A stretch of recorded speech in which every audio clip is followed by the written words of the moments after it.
Ok, bienvenidos a que es la tercera parte de la sesión de hoy. Hombría, heroicidad y paternidad, 15 de junio de 2014. Y durante el descanso busqué algo de material para apoyar a uno de los argumentos que os presenté anteriormente. Uno de ellos tiene que ver con la ignorancia que persiste en México en cuanto a la tremenda diversidad de culturas indígenas en este espacio geopolítico que hoy en día conocemos como México, pero la tremenda diversidad cultural, la diversidad de culturas indígenas que poblaba toda esta área. Y el mexicano ha escogido, por esas cosas de la fantasía, identificarse con los aztecas. ¿Okay? Y francamente, cuando te encuentras, un estudiante de historia conmigo se encuentra con estos fenómenos de la fabricación fantasiosa de la historia, alucina.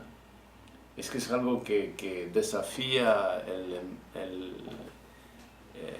la comprensión humana, de verdad. Que lamentablemente no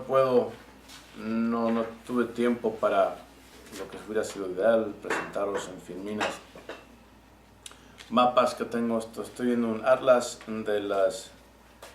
del indio norteamericano, que incluye, va abajo hasta lo que ahora pues es Centroamérica y Colombia, esa área.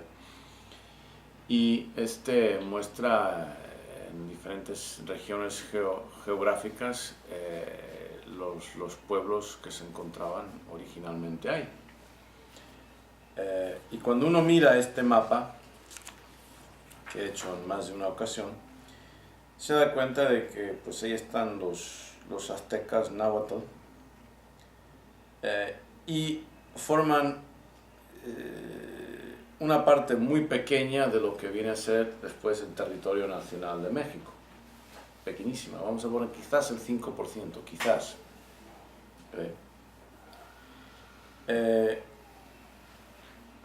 Yendo más al sur, empezando desde el sur, que ahora áreas que ya no son de México, pues corresponden a Guatemala y eso, pero bueno, bajando hasta Yucatán maya, Lacandón maya, los Chuk, Canjobal, Acatec, Quechí, Pocomam, Quiché, Xinca, nombres aquí que difíciles de pronunciar: Zoque, Chotanchol, Setal, que docenas, o sea, de culturas indígenas, docenas. En Baja California solamente tenemos esta área de Baja California, tenemos Acuala, Quiliwa, Naquipa, Cochimi, Ignacieno, Guaycura, Perico, ¿okay? Por ejemplo. Esta gente ni tenía contacto con los aztecas. ¿Okay? O sea, los aztecas vienen a ser pues unos pequeños integrantes a lo que viene a ser la totalidad de los indígenas que ocuparon estas áreas. Para que veáis lo fantasioso que es esa identificación con los aztecas como vuestras raíces indígenas. Es absurdo. Aquí lo que es el norte de México, los Yuma, Cocopa, diferentes tipos de apache, como los Coyotera apache, Arabaipa apache, Chiracao apache, Membreno apache, Mezcalero apache, Osuma, Yumano, Concho, Opato, Pimabajo, Seri, Caíta, Yaqui, Tepajue, Mayo, Zoe, Comanito, Niu, Usabe, Lagunero, Zacateca, Huichol, Tepecano, Carlos Tarumara, Bucalos, Janambre, Pisones, Negritos, Jonaz, etcétera, etcétera, etcétera. Y si vierais la distribución geográfica correspondiente a estos pueblos, representan muchísimo más, o sea, geográficamente, lo que cubría el pequeño imperio azteca. Eso para comenzar. ¿A dónde voy con esto? Voy con esto a la fantasía que las personas interpretan por la realidad histórica. En vuestra tremenda ignorancia de vosotros mismos. Esas son las pulgadas a las que me refiero. Están ahí. O sea, claro, adivinad en qué idioma está escrito este libro. En inglés, claro. De hecho, si queréis leer un buen libro de historia latinoamericana, incluso historia y tenéis que leerlo en inglés, porque aunque sean autores latinos, publican en inglés. ¿Por qué? Porque los mejores trabajan en universidades americanas, salen de aquí. ¿Y quiénes los leen? Estudiantes americanos, o canadienses, o europeos, son los que acaban sabiendo mucho más acerca de la historia de vuestro propio pueblo que vosotros mismos. Eso para comenzar. Ok. Entonces, en términos de geografía, lo que por presencia geográfica todos estos pueblos podían contribuir a la formación cultural de un pueblo mestizo, los aztecas tenían muy poquito que contribuir, ¿ok? Simplemente por distribución geográfica. Eso por una parte. Segundo, si vemos en cuanto a costumbres, cultura, costumbres, patrones, de nuevo, cognitivos, conductuales, emocionales, hay clara evidencia que los aztecas dejaron muy poca huella en vosotros. Y quizás la indicación más contundente, ¿sí?, viene a ser en cómo se crían aquí a los hijos, comparado a cómo se crían los hijos de los indígenas generalmente. Los pueblos indígenas, hay un curso hecho, Aboriginal Worldviews, que creo que tú también lo tomaste o te apuntaste a ellos, que es de un profesor de Canadá, aborigen, que habla de las cosmovisiones o de los pueblos aborígenes. Pone más énfasis en los aborígenes americanos, o sea, norteamericanos, pero en realidad aplica a todos, hay ciertas cosas en común. Entre ellas, la forma de criar a los hijos, de dejar que los hijos experimenten, imponen muy poca disciplina, déjale que haga, de dejar que tomen decisiones en cuanto a lo que quieren y no quieren hacer. ¿Os resulta familiar eso? Si no quiere hacerlo, que no lo haga. Sí, sure. ¿Okay? Que experimenten por intento y error con su ambiente, etc. Lo que sugería Rousseau, ¿os acordáis lo que sugería Rousseau? Contrato social, este tipo de cosas, como veis con las ideas de los aborígenes. ¿Okay? Bien, eso de nuevo funciona si el ambiente en el cual el niño se va a criar es la pradera o el bosque o la jungla, ¿okay?, donde no va a tener que encajar en una jerarquía social de especialización, ¿sí?, disciplina. Funciona perfectamente. No funciona si la sociedad es altamente jerárquica, especializada, donde hace falta para que encajen en esa sociedad, hace falta que los niños se vayan formando con disciplina. ¿Sí? Por ejemplo, es de extrañar a alguien que si un chaval quiere ser futbolista, que esté dándole el balón todo el día, 24/7, 7 días a la semana, desde que es pequeño. Es sorprendente, le sorprende. ¿Y por qué no?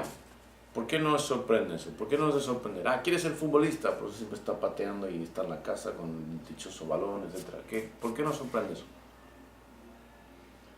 Porque todo lo que haces es en base a una preparación a lo que quieres ser. Ok, bien. Pero específicamente del fútbol, ¿por qué nos sorprende? ¿Sabéis cómo, por ejemplo, Iker Casillas u otros futbolistas se fueron formando? Los grandes futbolistas del mundo. ¿Acaso de pronto llegaron a sus 18 años y dijeron, quiero ser futbolista, pásame el balón, a ver cómo funciona esto? ¿Cómo se forman? ¿Cómo? Desde pequeños están practicando ya. Desde pequeños están practicando. Y es aceptado como que es el camino, ¿no? Y es aceptado como ese camino. ¿Y acaso el papá, sobre todo, no le motiva, no le incentiva a que y se sienta con él a ver partidos y le saca al parque a chutar la pelota, y si hay campamentos no le lleva, y acaso la mamá no le lleva de aquí para allá para que compita, etcétera? Sí, ya. ¿Tú tienes la mano? Bueno, sí, a eso iba, hay una preparación, no solamente, no se prepara él solo como individuo, no se forma ese infante solo como individuo para ser futbolista, sino hay muchos factores, y sobre todo la influencia familiar, que es más directa, son los que encaminan y forman a esa persona. Ok, desde pequeño, porque sabes perfectamente que si no se aplica desde pequeño no va a poder competir. ¿Por qué? Porque los que compiten en ese nivel, en esa especialidad, están haciendo eso desde pequeños. O sea, que para ser competitivo como futbolista profesional, tu formación tiene que empezar desde casi desde que te puedes poner de pie. ¿Sí o no? Porque ya para tu temprana adolescencia hay tipos que son magos con el balón. Tienes 14, 15 años y ya pues no puedes competir con ellos. Si quieres entrar en el fútbol, no, porque ya llevan años jugando en el fútbol y te llevan tremenda delantera. No. ¿Estoy hablando chino o me entendéis? ¿Qué? Como el caso del ajedrecista que hemos mirado, ¿no? Que desde pequeñito. Okay. Entonces, para competir como científicos, ¿creéis que simplemente vais a esperar a llegar a la universidad y va a ser vuestra primera clase de física? No sé. Si no empezáis desde vuestra temprana infancia a prepararos mentalmente, no vais a poder competir. ¿Sí? No vais a poder competir. Por eso Brasil, Argentina, Países europeos. pueden competir en fútbol, pero ningún país latinoamericano puede competir en tecnología, ni en ciencias, ni en matemáticas. ¿Y cuándo fue el último gran filósofo que salió de aquí? Ok. Sí, pero era escritor, filósofo no, pero sí, hay que estirar mucho la mano para sacar alguno que casi quizás a lo mejor califica, y Borges no califica. Tremendo escritor, eso sí, pero filósofo no era. No tenía una filosofía. Que filosofara no le hace filósofo. Que de vez en cuando en algunos de sus escritos hay cuestiones filosóficas, como la lotería de Babel, por ejemplo. Eso no lo hace filósofo, no tiene una filosofía. Bien, ¿por qué? Porque no se forman desde pequeños. ¿Cómo se formó Mozart? ¿Cómo se formó Beethoven? ¿Sabéis? ¿Alguien? Mozart tuvo una exigencia muy grande por parte de su padre desde su temprana edad. Ajá. Y el pobre Beethoven, que tenía que vivir con el ejemplo de Mozart, pues tenía también a su padre detrás de él, de forma brutal, lo admito. Perdón, pero sin esa exigencia desde pequeño no hubiera existido ni Mozart ni Beethoven. Si Pelé no hubiera practicado fútbol desde pequeño y con obsesión, con esa obsesividad que hacen a todos buenos en lo que hacen, no hubiera sido Pelé, ni Maradona, etcétera, etcétera. ¿Ok? Simple. Pero es curioso que para algo como el fútbol, las familias latinas sí dan apoyo y empujan a sus hijos, o antiguamente, no hace tanto tiempo, a ser toreros también a ser sacerdotes. Primera comunión, Sí, okay, desde pequeños. ¿Sí? Ok. Pero lo que quiero decir, la forma de criar a los hijos es muy semejante en los pueblos aborígenes, precisamente por lo que había mencionado antes. No tienen una estructura jerárquica en su sociedad. ¿Okay? Entonces, pues sí, se les permite, se les consienten, se les apapachan, etc. Bien. Aquí tengo algo que escribí, que está incluido en mi nuevo libro que está por salir, lo que tengo que decir. Manifiesto del movimiento Mamba. Todavía son 7 ensayos y 5 poesías revolucionarias. Okay. Lo voy a leer porque en ese libro, este segmento viene después de este artículo sobre aniquilación y ostracismo del sabio guerrero. Viene después. Y dice, el resultado de la aniquilación y el ostracismo de la figura del sabio guerrero de la cultura han impactado directamente en el estado decadente de la familia. Dejemos en pie de momento la fantasía popular de que los mexicanos de hoy son los aztecas del pasado y enfoquémonos en una gran realidad. La forma de criar a los hijos de los mexicanos actuales es completamente opuesta a cómo los aztecas criaron a los suyos. Tan diferente es la crianza y de ahí el resultado. Los aztecas, defectuosos en la naturaleza y en el fanatismo de sus creencias religiosas, hablaremos de eso más adelante, no tanto de los aztecas, sino de lo que esa mentalidad ocasiona. Eran impecables en la forma de criar a sus hijos para ser futuros guerreros. Es cierto que los aztecas gozaban de instituciones tremendas para la formación de sus jóvenes, como el Calmecac, el Tepochcali y el Cuicacali. Pero también es cierto que desde el destete, los aztecas criaban a sus hijos para ser futuros miembros disciplinados y productivos de sus sociedades. En educación doméstica incumbía al padre la formación del niño y a la madre la de la niña, y era dura y austera. Principiaba en el 3er año de vida, y en esta etapa los niños recibían consejos para corregir su comportamiento. A los 4 años los reprendían a golpes. A los 8 se les amenazaba con pincharles con púas de magüey. A los 9 se les hacía efectiva la amenaza anterior. A los 10 los niños eran castigados a palos. A las niñas se les ataba las manos y se les amenazaba de darles golpes. A los 11 años se les obligaba a aspirar humazos de chile. A los niños que hacían algo indebido. A las niñas solo se les amenazaba.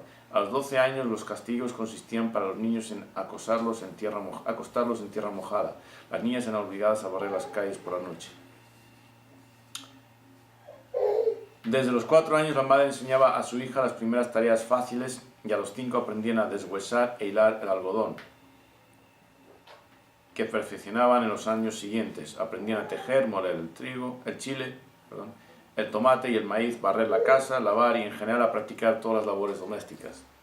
También el niño desde los 4 años ejecutaba en el hogar trabajos fáciles y a los 6 años los niños iban con sus padres a la chinampa, el mercado donde aprendían a vender.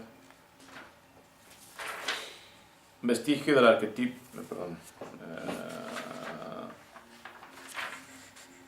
donde aprendían a vender, aquí está. Acarreaban leña y se les enseñaba a componer y tejer la red.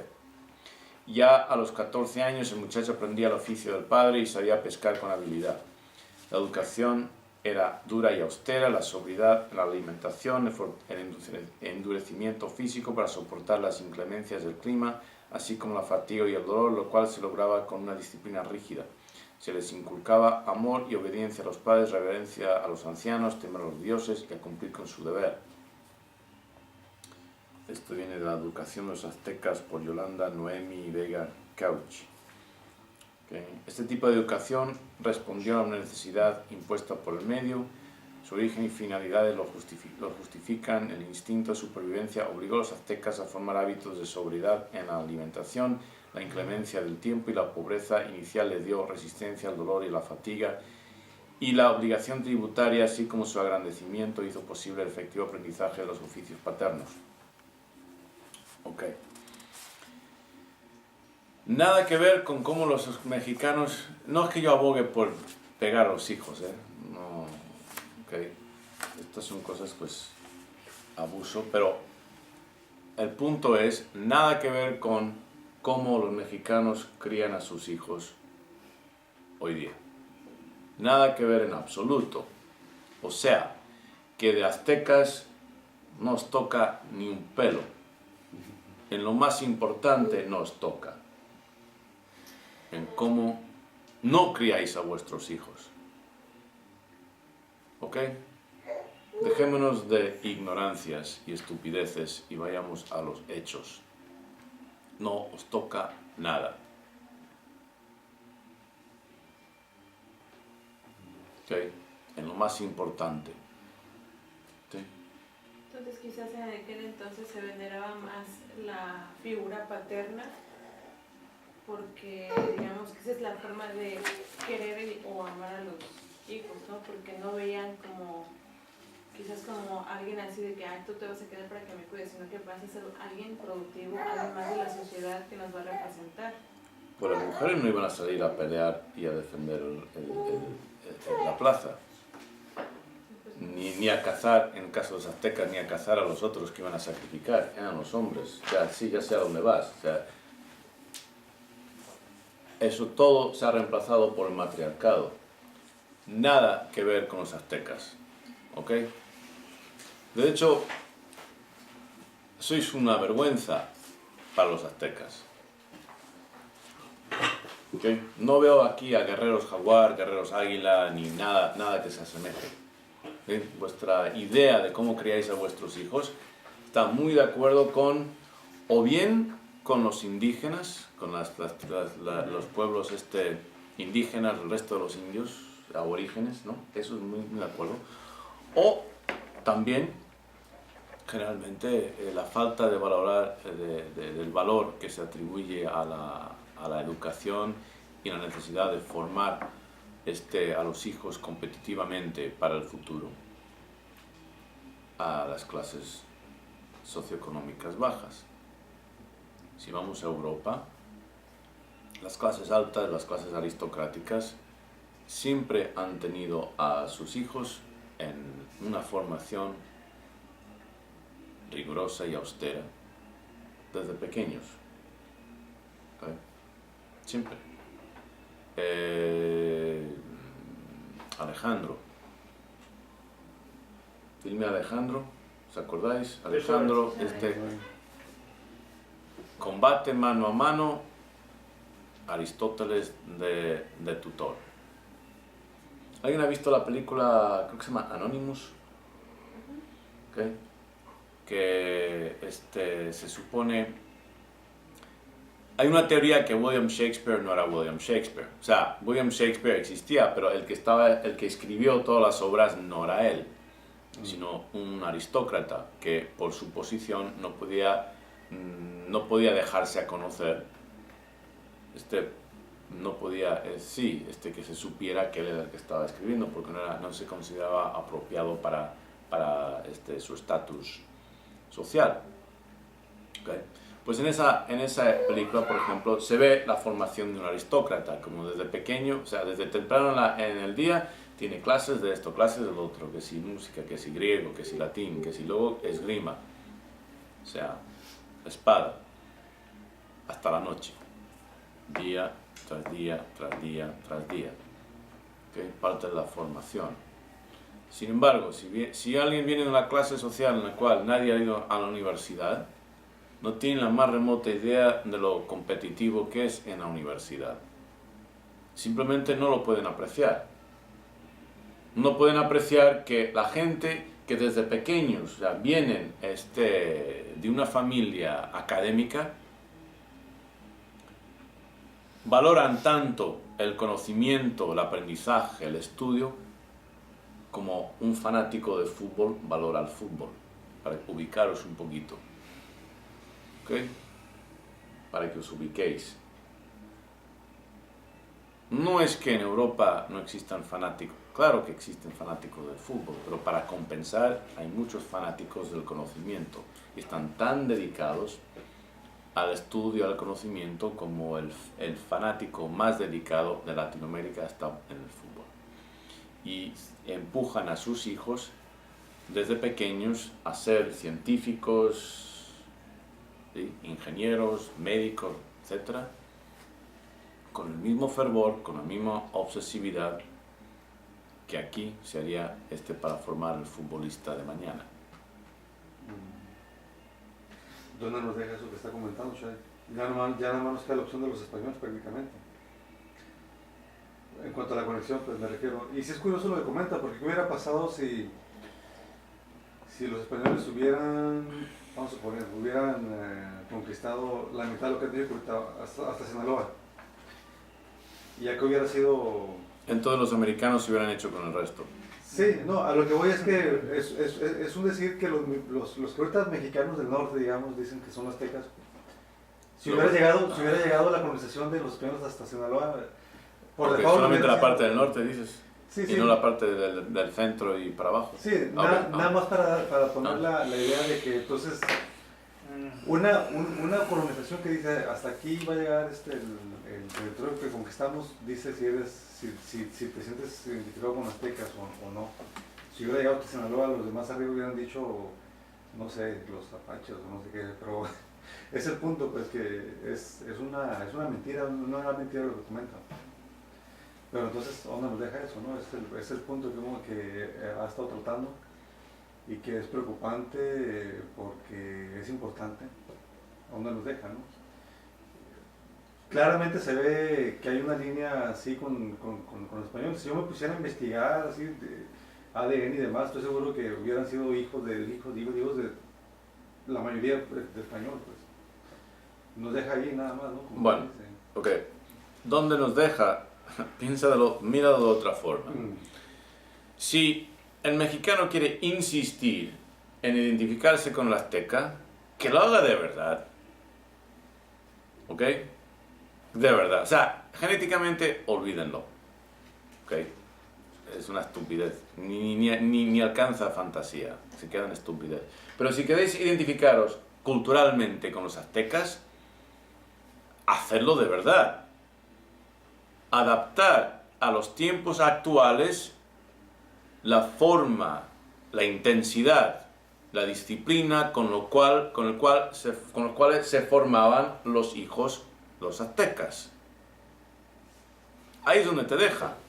Es decir, bueno, que no es real, pero da lo mismo que sea real o no. Por eso era la pregunta hace rato. Entonces, ¿por qué no elijo a los alemanes, por ejemplo? Espérate, porque hay fantasías que son más o menos fáciles de vender al pueblo, ¿ok?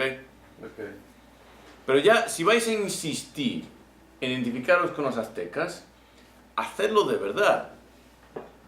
O sea, a ver, vamos a criar a nuestros hijos con la misma intensidad con lo cual los aztecas formaban a sus hijos. Con la misma idea. ¿Por qué formaban los aztecas sus hijos con esta intensidad, con esta disciplina? Con la idea de formación. O sea, el paradigma aquí de los aztecas es la infancia, la adolescencia está para formar los adultos del mañana, no para que se diviertan. La diversión es una palabra fea. Quitaros esa idea de la cabeza. No hay tiempo para diversión cuando la supervivencia está en juego. Donde hay hambre no debe haber diversión. Aquí hay hambre. ¿Okay? Aquí hay hambre. Y claro, no estoy hablando de las personas que ni siquiera tienen acceso o no van a tener acceso a estos videos porque no tienen los medios necesarios para tener acceso. Estoy hablando a esa clase media de México, primordialmente, que son los individuos que tienen acceso a estos videos, a otra tecnología, que tienen acceso a libros, que saben leer, etc. Porque de ellos depende el futuro del país. Si queréis insistir en esa fantasía, seguidla, que para el mayor provecho.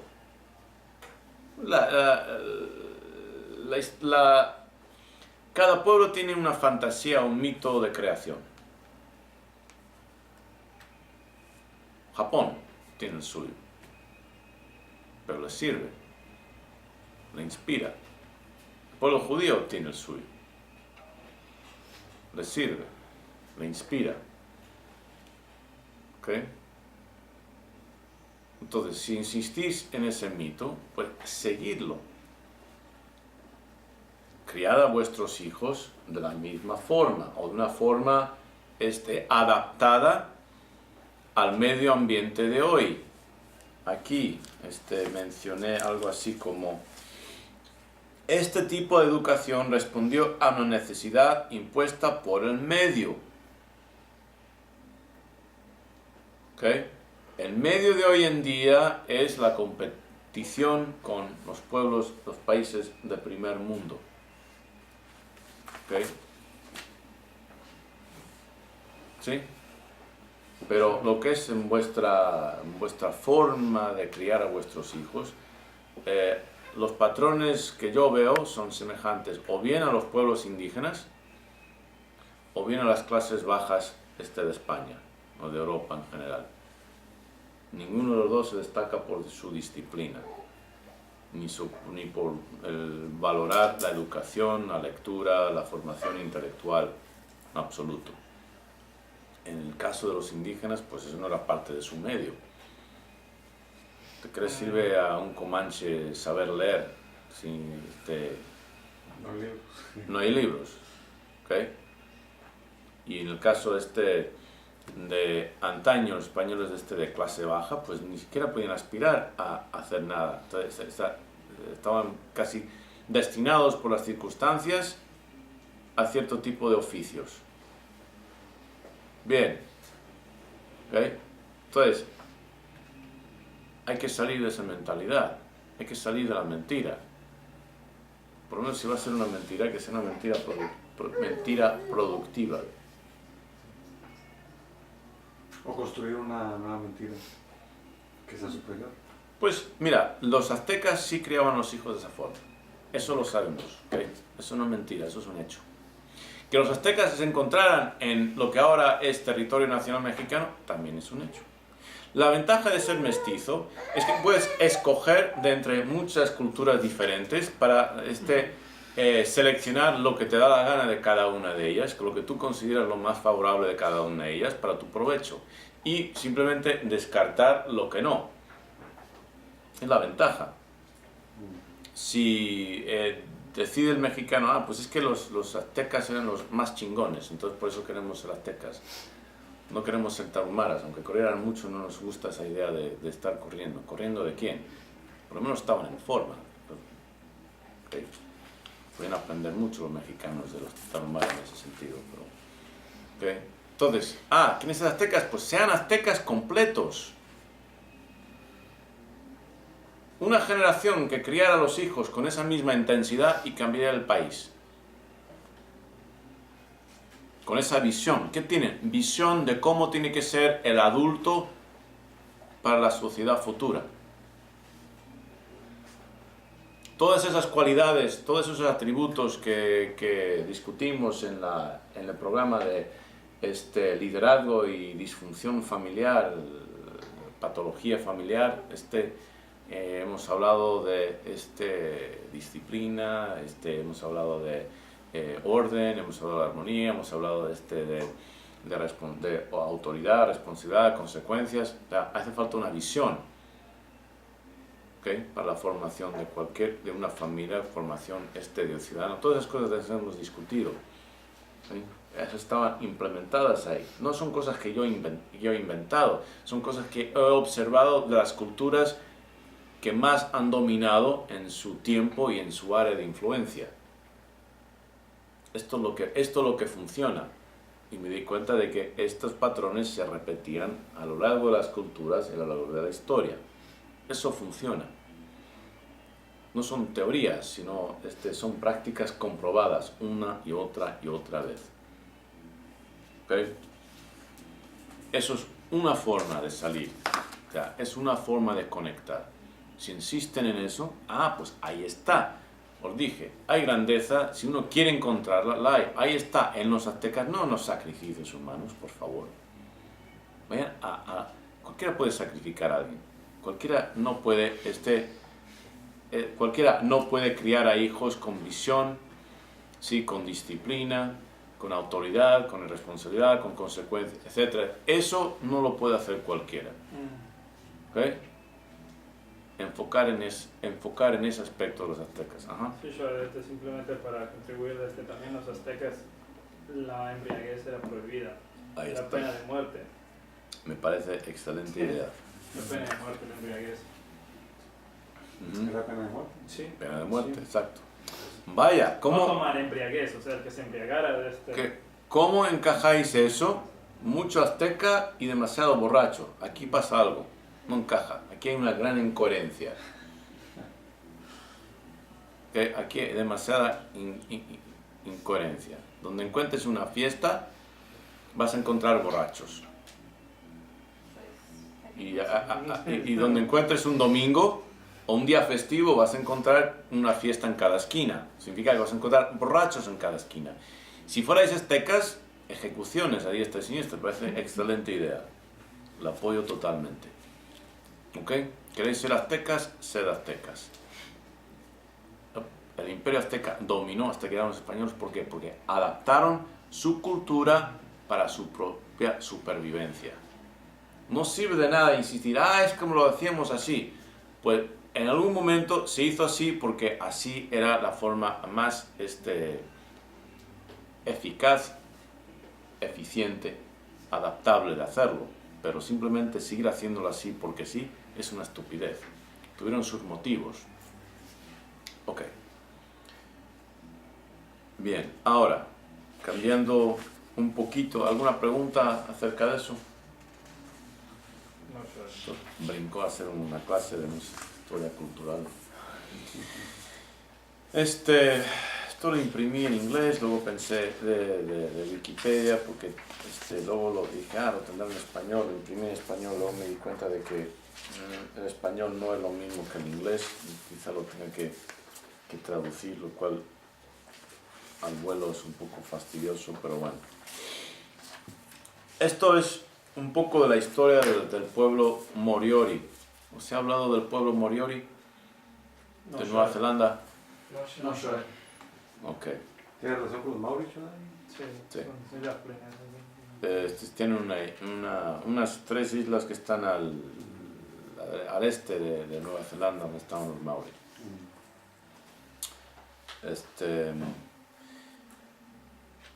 Vivieron por un código, de acuerdo a un código de no violencia y resistencia pasiva, el código de Nunuku Wenua,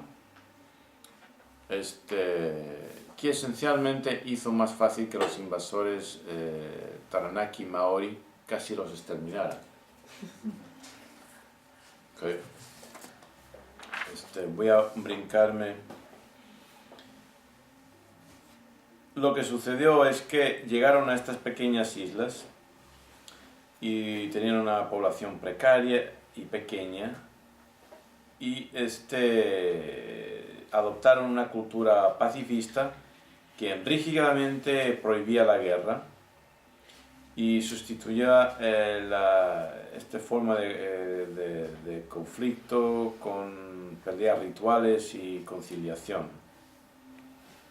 Okay, y esta prohibición sobre la guerra y el canibalismo, que todos eran caníbales en esa área, lo atribuyen a su ancestro Nunuku Wenua, por eso se llama el código Nunuku Wenua. Esto les permitió preservar los recursos limitados que se encontraron en este clima duro, evitando desperdicios a través de la guerra, etcétera, etcétera. Era una adaptación porque llegaron a estas islas pequeñitas sin muchos recursos, pusieron un límite, pusieron un control a la natalidad, castrando a algunos niños varones. No sé cómo eligieron podría hacer un chiste acerca de, pero no lo voy a hacer. Entonces, ¿qué sucedió? En 1835, 500 maoris secuestraron a un velero, el Lord Rodney, armado de pistolas, bastones y hachas, etcétera, etcétera. Llegaron a estas islas y se dedicaron a esclavizar a algunos moriori, y matar y canibalizar a otros. Se formó un consejo de ancianos moriori, y los cuales, a pesar de conocer la predilección de los maori por matar y comer a los conquistados, y a pesar de los consejos de algunos de los ancianos, de los jefes ancianos, de que el principio de Nunuku ya no era apropiado, declararon lo siguiente: la ley de Nunuku no es una estrategia de supervivencia para ser variada de acuerdo a las condiciones, sino que es un imperativo moral. Y se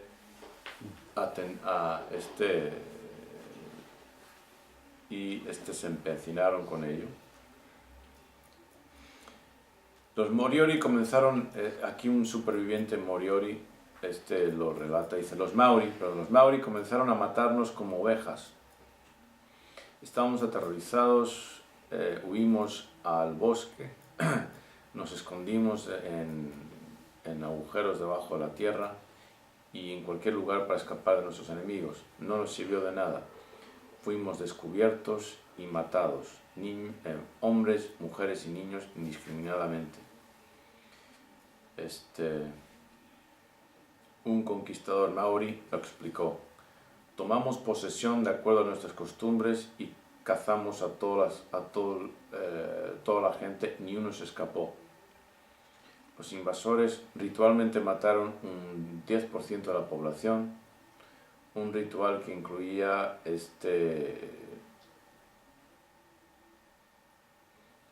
poner a los niños y a las mujeres en estacas en la playa y dejarles a que murieran en gran dolor durante días, clavarlos en estacas. Los maori prohibieron que los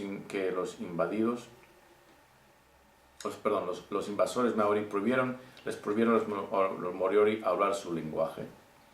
Les forzaron a desecrar sus lugares sagrados, obligándoles a orinar y defecar en ellos.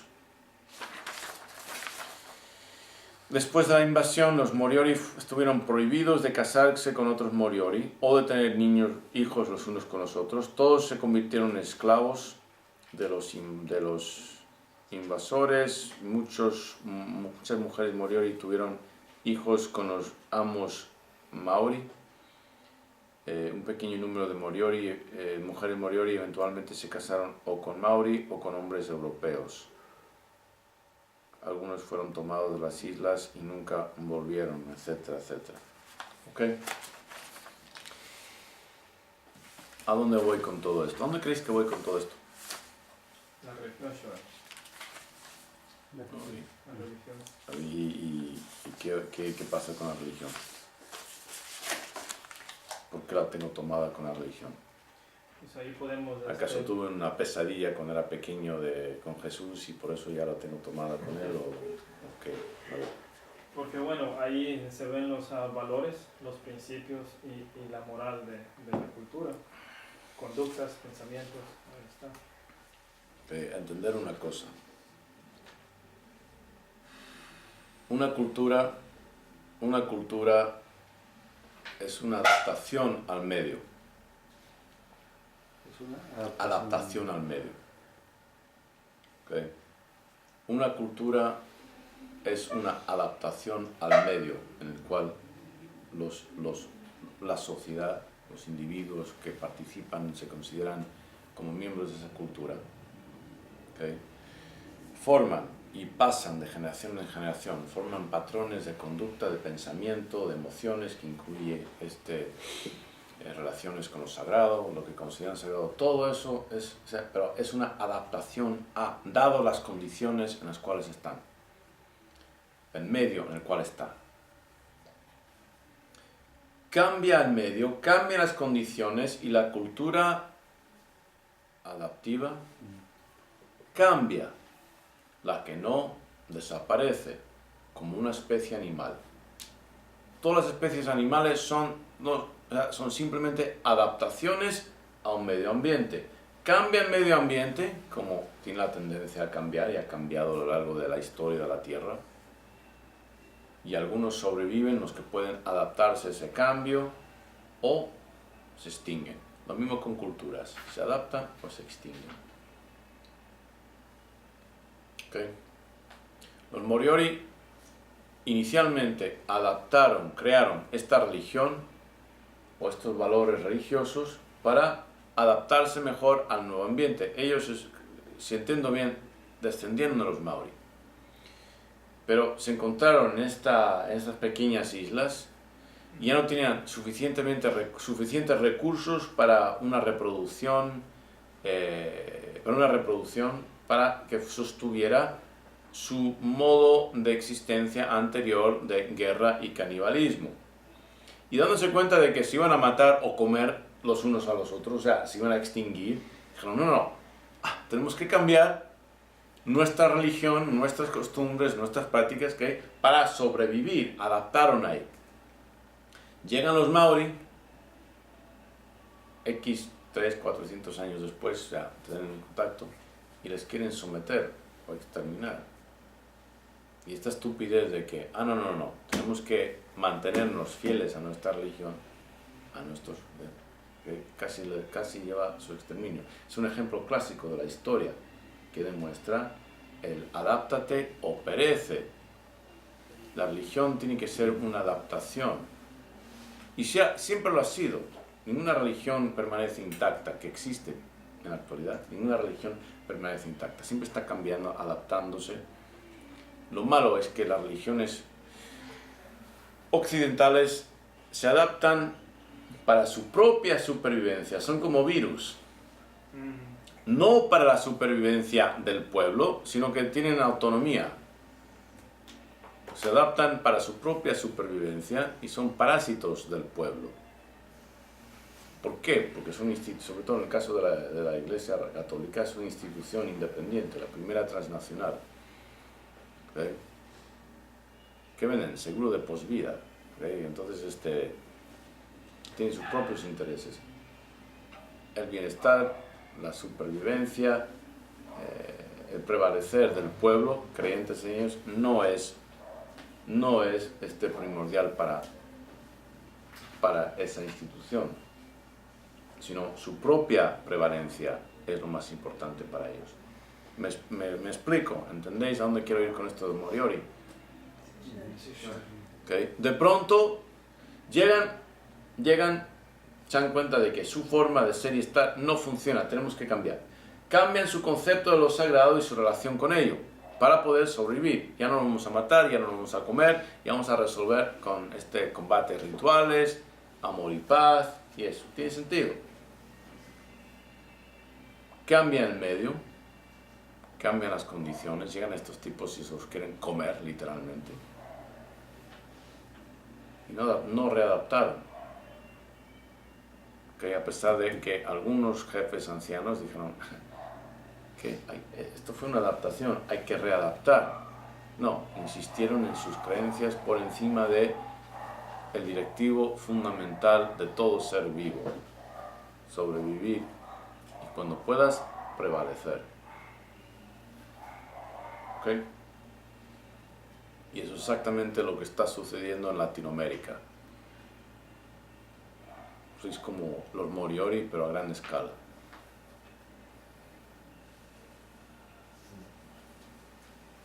¿Ok? Sí, claro. Ok. Bueno, cortamos ahora. 5 minutos. Guatemala y eso, pero bueno, bajando hasta Yucatán maya, Lacandón maya, los Chuk, Canjobal, Acatec, Quechí, Pocomam, Quiche, Quiché, Xinca, nombres aquí que difíciles de pronunciar: Zoque, Chotanchol, Setal, que docenas, o sea, de culturas indígenas. No, docenas. En Baja California solamente tenemos esta área de Baja California, tenemos Acuala, Quiliwa, Naquipa, Cochimi, Ignacieno, Guaycura, Perico, ¿okay? Por ejemplo. Esta gente ni tenía contacto con los aztecas. ¿Okay? O sea, los aztecas vienen a ser pues unos pequeños integrantes a lo que viene a ser la totalidad de los indígenas que ocuparon estas áreas. Para que veáis lo fantasioso que es esa identificación con los aztecas como vuestras raíces indígenas. Es absurdo. Aquí lo que es el norte de México, los Yuma, Cocopa, diferentes tipos de apache como los Coyotera apache, Arabaipa apache, Chiracao apache, Membreno apache, Mezcalero apache, Osuma, Yumano, Concho, Opato, Pimabajo, Seri, Caíta, Yaqui, Tepajue, Mayo, Zoe, Comanito, Niu, Usabe, Lagunero, Zaca. Ok, bienvenidos a que es la tercera parte de la sesión de hoy. Hombría, heroicidad y paternidad, 15 de junio de 2014. Y durante el descanso busqué algo de material para apoyar a uno de los argumentos que os presenté anteriormente.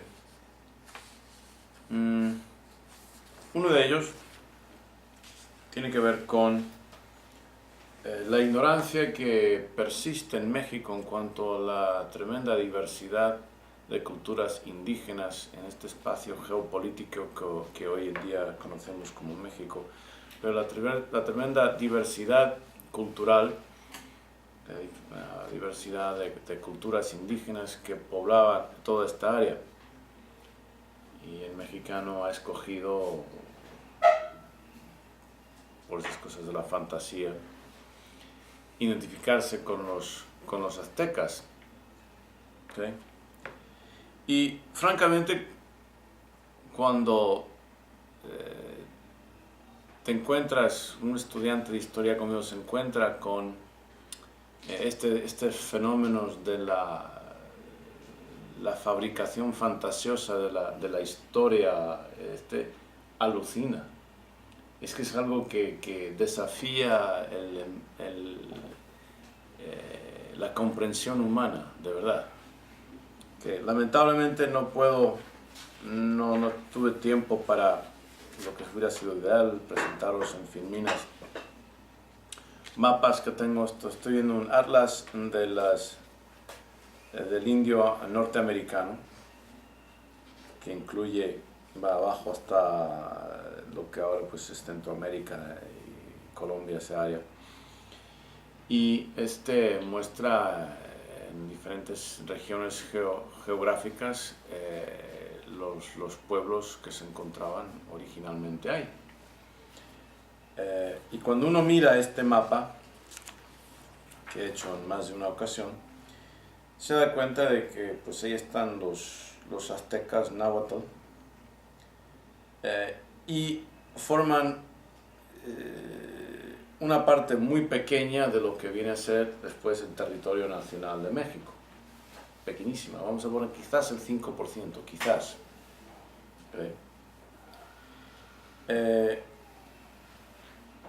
Yendo más al sur, empezando desde el sur, que ahora áreas que ya no son de México, pues corresponden